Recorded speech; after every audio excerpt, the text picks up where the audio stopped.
12월 23일 멤버십 라이브 파트 2 이어가도록 하겠습니다. 알트 시즌 인덱스 47까지 후퇴한 상황이 포착이 되고 있습니다. 일단 비트코인이 조정받는 국면이다 보니까 비트코인의 어떤 가격 안정화가 펼쳐지면서 도미넌스가 빠져주는 그 시점까지 조금 더 시간이 필요한 모습입니다. 이제 올해 얼마 안 남았는데 과연 연말 연시를 분기점 삼아서 다시금 반등 모멘텀을 만들어낼 수 있을 것인가, 그런 생각들 지금 하게 만드는 그런 시기가 지나가고 있는 모습입니다. 마이클 반델포페, 알트코인 시총 차트를 보면 리테스트를 아주 예쁘게 진행을 했다. 전체 시총 2조 5천억 달러를 향해서 계속 상승할 것으로 예상된다. 그러니까 지금보다 2배가 결국엔 될 거야 라는 전폭적인 얘기를 하고 있습니다. 알트 시즌 빵 오면서 다들 그냥 미쳐 날뛰는 그 시간들, 그런 걸 좀 봐야 되는데, 그러니까 최근에 우리가 약간 맛보기를 봤잖아요. 맛보기를 봤는데 진짜 맛보기에 불과하다. 한번 터지면은 정신 하나도 없다. 그런 생각이 드는 시기가 좀 왔으면 좋겠습니다. 머스타씨, 궁극적으로 이런 조정은 몇 달 안에는 이제 보이지 않을 것이다. 누구도 쉽다라고 얘기는 할 수는 없지만 냉정함을 유지하는 사람들이 결국에는 정상에 오르게 될 것이다. 이렇게 이야기를 하고 있습니다. 중요하죠. 이 냉정함을 유지해야지 인내심을 가지고 이 시간의 흐름을 자연스럽게 받아들이면서 내가 원하는 시간을 주장하는 게 아니고 시장의 시간을 기다리는 그런 겸손함과 냉정함이 그 어느 곳보다 중요한 시장이 아닌가 생각이 됩니다. 암호화폐 시장은 참 무서운 곳인 것 같아요. 워낙 변동성도 크고, 저도 약간 이 마켓 메이커들의 장난질을 보면 이 시장의 투자 비중을 좀 줄이고 미국 주식이나 다른 부분으로 조금 포트폴리오를 넓혀야겠다라는 생각도 요즘에 좀 많이 들거든요. 그래서 그만큼 어려운 시장이다라는 거를 항상 우리가 투자자로서 이미 들어와 있지만 염두에 둬야 된다. 그래야지 어떤 이런 퍼드, 포모 이런 거에 휩싸이지 않는다더라. 이런 부분들도 우리가 잘 생각을 해야 되지 않나 싶습니다. 크립토 타이탄, 알트코인 최고치는 아직 오지 않았다. 극심한 변동성이 아직 시작도 안 했는데 벌써 알트 강세가 끝났다라고 말하는 사람들도 있다. 1월에 진짜 불꽃놀이가 시작될지도 모른다. 진짜 불꽃놀이 빡세게 빠방빵빵 하고 빠졌다가 여름을 거치면서 조정 왔다가 고점 한번 찍고 그리고 이제 약세장으로 가지 않을까. 패턴에, 암호화폐 시장의 전체 패턴에 따라서 이런 얘기를 하고 있습니다. 아무튼 이게 어렵잖아요. 특히 이제 그 중간 고점과 궁극적인 사이클 고점에 맞춰서 그 언저리에서 우리는 일단 수익화를 해야 되는데 그 언저리를 판단하기가 참 쉽지 않습니다. 그렇기 때문에 이렇게 맨날 재미없는 내용 공부하는 건데, 어느 정도 딱 감이 왔을 때 지나치게 욕심만 안 내면은 대체적으로는 다 의미 있는 수익이 되는 것 같아요. 그래서 항상 문제는 나의 욕심이다. 진짜 이럴 때는 종교 생활 하시는 분들이 도움이 많이 되는 것 같아요. 어쨌든 기독교가 됐든 불교가 됐든 천주교가 됐든 겸손, 사랑 이런 키워드가 되게 중요하잖아요.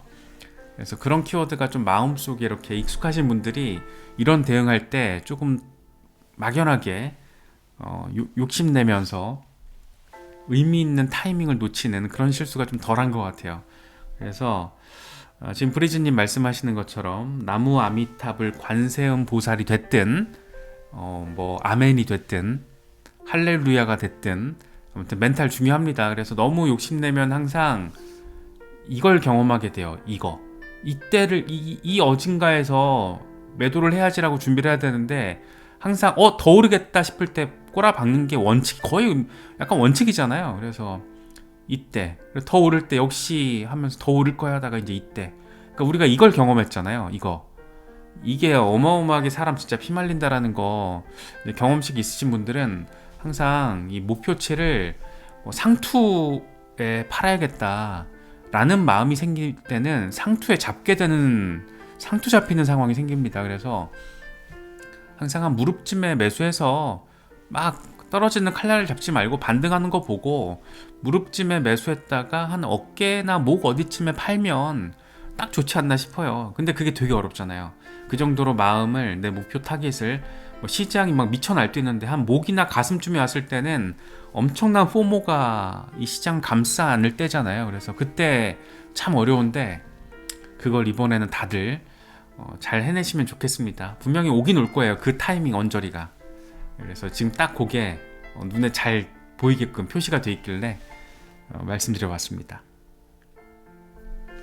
이더리움, 알트 대장 이더리움 3250달러 부근으로 지금 후퇴한 모습입니다.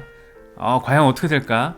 너무 궁금해요. 이더리움이 어쨌든 한번 빵하고 4000달러 위에서 지지를 받아줘야지, 그래야지 이제 뭐 6000달러, 8000달러 그 다음을 우리가 생각해 볼 수가 있는데, 어쨌든 알트 대장이 잘 움직여줘야 되는데 비트코인의 조정 양상 속에서도 3200달러 위에 자리를 하고 있다는 것은 분명히 반가운 부분이 아닌가 싶습니다. 닥터 프라핏 아저씨가 이더리움 전망과 관련해서 굉장히 긴 리포트를 공유를 했더라고요. 이더리움 월간 차트를 보면 대형 상승 삼각 패턴이 형성되고 있고, 이건 대규모 상승 돌파를 예고하는 것이다. 나는 이더리움 900달러 때부터 보유하고 있고 6000에서 8000달러까지 나아갈 준비가 됐다라고 생각한다. 4000달러 이하에서의 이더리움 가격은 중기 투자자들에게 선물 같은 것이고, 최근 3200달러에서 매수한 투자자들은 이미 수익을 보고 있다. 12월 4일에 골든크로스가 발생했고, 최근 2달 동안 790만 이더가 거래소에서 개인 지갑으로 이동했다. 이건 매도 압력을 감소시키는 것과 동시에 장기 보유 심리를 반영한다. 이더리움은 또 스테이킹을 통해서 플러스 알파를 더할 수 있기 때문에 이런 현상도 나오는 거고, 중기 투자자들, 그러니까 지금 매수한다고 바로 폭등 나오고 이런 거 아니라는 얘기도 하는 거죠. 이더리움이 분명히 이 사람 바라보기에는 6000달러 돌파할 것 같아. 그런데 중기 투자자의 관점에서 지금 가격이 매력적이다라는 얘기를 하고 있는 겁니다. 그래서 이더리움은 사실 이더리움 가지고 단타 치시나? 잘 모르겠는데 중장기 투자자분들이 되게 많으신 것 같고, 그래서 지금 이더리움을 들고 계신 분들에게 있어서, 중장기로 대응하시는 분들에게 있어서 의미 있는 멘트가 아닌가 생각됩니다.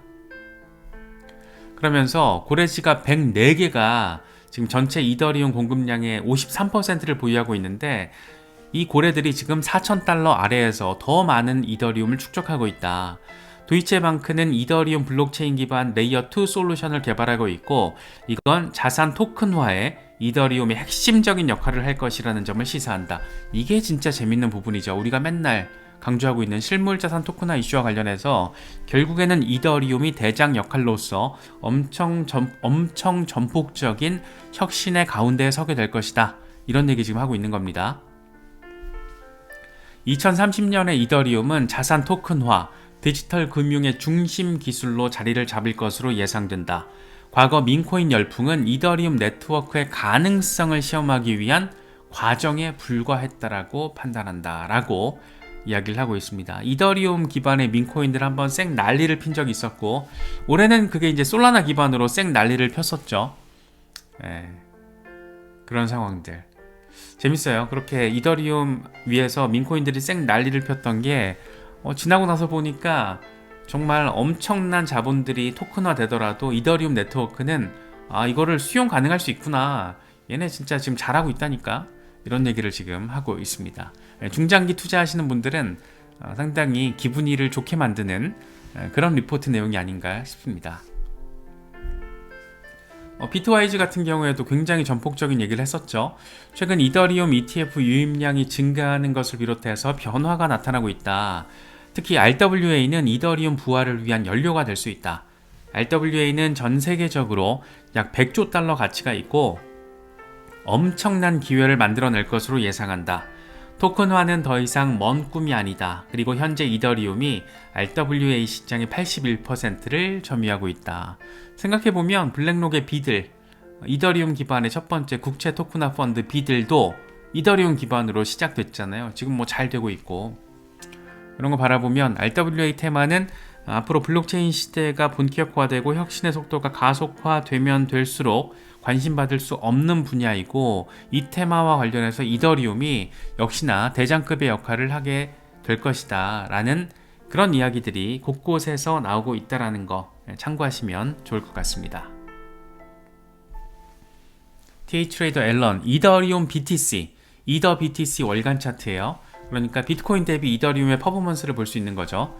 이더리움이 바닥에 도달했을 수 있다. 이더 BTC 차트를 보면 지지라인에서 지금 지지받는 시그널이 보여주고 있다. 다시 말해서 비트코인보다 더 전폭적인 퍼포먼스를 이제 곧 머지않아서 이더리움이 보이게 될 것이고, 그게 알트 시즌 포문을 여는 시작점이 될 것이다 라는 점을 지금 맥락적으로 깔아놓고 있습니다. XRP, XRP 2.2달러 위에서 지지 받아줬으면 참 좋았을 텐데 라는 생각이 드는데, 어쨌든 2.1달러 부근에서 지지 테스트를 지금 진행을 하고 있습니다. 2.2달러 위에서 지지 딱 받고 다시 2.5달러 위로 가는 시나리오 정도를 우리가 바라볼 수 있는데, 지금 이 정도 받아주는 것도 사실 대단하죠. 비트코인이 10% 수준 조정을 보이는데 XRP가 이 정도 받아준다? 그만큼 XRP 주변을 감싸안고 있는 긍정적인 재료들이 지금 단단한 수요로서 영향력을 미치고 있다, 이렇게도 정리할 수 있을 것 같습니다. 크립토불, 4년 전 오늘 XRP는 0.6달러에 거래가 됐다. 그때 SEC가 리플을 상대로 소송을 했고 70% 폭락해서 0.17달러를 기록했다. 나는 별로 투정 부리지 않고 있는데 그건 엄청 힘든 시간을 견디면서 큰 배짱이 생겼기 때문이다. 이때 2020년 12월 21일인가 22일이잖아요. 70% 빠졌을 때, 정말 그 엄청난 칼날이 떨어질 때, 0.17달러까지 폭락했을 때, 그걸 그때 이제 매수하신 분이 지금 여기도 계시잖아요. 이 착한 부자님. 네, 그런 분들은 기본적으로 이제 어마어마한 것들을 하도 산전수전을 다 경험하신 분들이 상위 배짱이 커질 수밖에 없죠. 네, 그래서 지금 4년이 벌써 지났습니다. 와, 정말 진짜 리플 소송 이제 거의 마무리 국면 언제 종료돼도 이제 이상하지 않은 상황이 됐기 때문에 지금 뭐 웃으면서 얘기할 수 있는 건데, 뭐 4년 전 리플 소송 직전에 0.6달러 4년 동안 소송을 치르고 있는데 지금 2.1달러, 참 여러 가지 생각을 갖게 만드는 것 같습니다. 제레미 호건은 이런 해피 애니버서리라는 이미지를 올리면서 오늘은 리플 소송 기념일이다. 당신이 잘 버텨줬기 때문에 이제 여기까지 온 것이다. 이렇게 또 나름 자축을 하고 있습니다. 특히나 이제 미국 SEC도 그렇고 백악관의 지금 참모들도 그렇고 죄다 지금 암호화폐 친화적인 인물들로 다 포진되고 있기 때문에 규제 스탠스 완화에 따라서 직접적으로 또 수혜를 받을 수 있는 게 XRP잖아요. 당장 리플 항소심이 그냥 부지불식간에 자고 일어났더니 소송 종료 내지는 소송 세틀먼트 뭐 이런 단어가 등장할 수도 있는 거고, XRP 현물 ETF, 뭐 솔라나 현물 ETF, 헤데라 해시그래프 현물 ETF, 도치 현물 ETF 이런 것들을 기대할 수 있는 상황이 됐고, 리플 RLUSD 정식으로 출시가 됐고, 그래서 엔터프라이즈 비즈니스를 대상으로 하고 있기 때문에 어느 정도 스테이블 코인 시장의 점유율을 가져가게 될 것인가가 굉장히 궁금한 지점이고, 리플의 글로벌 확장은 정말 계속해서 확장되고 있습니다. 대표적인 게 중동 북아프리카 지역, 메나 지역에서의 확장성, 이런 것도 리플 파트너 기업들도 적극적으로 하고 있고, 최근에 트랭글로가 이렇게 전폭적으로 아프리카 10개 나라에 또 새롭게 진출을 하면서 전폭적인 확장성, 트랭글로는 리플의 파트너이면서 동시에 리플이 40% 지분을 가지고 있는 대주주죠. 그래서 이런 상황들이 우리로 하여금 조금 더 기대감을 갖게 만드는 거고, 조금 더 의미 있는 내년 상황을 우리가 기대해 볼 수 있지 않을까, 그런 생각이 드는 것은 꼭 기분 탓만은 아닌 것 같습니다. 다크 디펜더, XRP 일간 차트를 통해서 강세핀이 나왔다. 그래서 곧 2.55달러로 반전을 하게 될 거라는 것을 예고하고 있다. 이렇게 긍정적으로 얘기를 하고 있습니다. 2.5달러 위에서 진짜 안정적으로 딱 리테스트 딱 종료하고 거기서 받아주면 이제 3달러 돌파 테스트, 빨리 좀 보고 싶죠. 이 또 개미 심리라는 게 있어가지고 조바심이 좀 느껴지는 건 또 어쩔 수 없는데, 이럴 때일수록 좀 차분하게 또 바라보면서 현명하게 대응하는 게 또 중요하다라는 걸 우리는 일단 머릿속으로는 알고 있잖아요. 그것도 행동이랑은 좀 다른 거긴 하지만 그래서 그런 부분들도 생각해 보시면 좋을 것 같습니다. 분석가 스태프, 올해 12월에 1.96달러 위에서 종가 마감을 해주면, 월간 차트에서 종가 마감을 해주면 30달러 이상 목표가 가능하다. 월간 차트에서 큰 움직임이 기대가 된다. 와, 어마어마합니다. 어마어마한데 이런 것 조금 30달러까지 아니더라도 일단 3달러부터 좀 보고 5에서 10달러 사이부터 보면 그 다음을 우리가 또 차근차근 생각하고 또 기대해 볼 수 있지 않을까 싶습니다. 아모닉스 XRP 주간 차트예요. 돌파는 사실 아직 시작도 안 했어. 결국에는 20달러 위로 올라서게 될 것이다 라는 점을 이야기를 하고 있습니다. XRP 20달러? 난리 나는 건데 단기간에 가능한 숫자는 아니겠지만 이런 전폭적인 전망이 또 나오고 있다라는 것은 그만큼 또 어느 정도의 기대감 한 스푼 정도는 갖게 만드는 거라서 또 생각해보면 또 좋은 거니까 그런 취지에서 가져와 봤습니다. 네, 여러 가지 소식들 잘 참고하실 수 있으면 좋겠습니다.